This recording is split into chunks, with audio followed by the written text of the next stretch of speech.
अस्सलाम वालेकुम। आज हम गिनती करेंगे। गिनती अभी हम 10 तक करेंगे।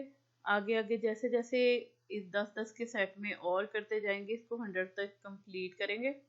बच्चे इसके साथ साथ दोहराएंगे तो उनको वो रिपीट करेंगे इसको तो उनको थोड़ा सा ऐसे वैसे याद हो जाएगी। लेकिन इसके साथ साथ अगर वो इसको थोड़ा सा उंगली फेर के लिखें भी साथ साथ इस पे, तो उनको वो लिखने की भी थोड़ी सी प्रैक्टिस हो जाएगी। और उर्दू की थोड़ी सी मुश्किल गिनती है बनिस्बत इंग्लिश के काउंटिंग के, तो इसलिए इसको ज़्यादा से ज़्यादा रिवीजन करवाई जाए तो ये फिर बच्चे याद करते हैं। अभी तो ये 10 तक तो आसान है, इससे आगे आगे और मुश्किल होती जाती है। अब स्टार्ट करते हैं हम। एक, तो ये एक। दो, एक दो।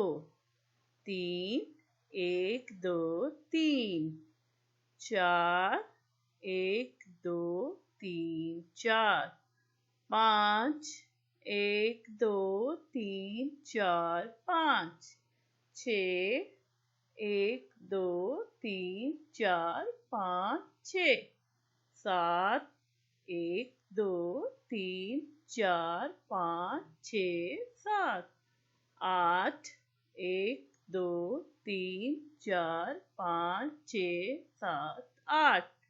नौ, एक दो तीन चार पाँच छः सात आठ नौ। 10, एक दो तीन चार पाँच छः सात आठ नौ 10। तो ये आज 10 तक की है। 11 से 20 हम नेक्स्ट टाइम करेंगे।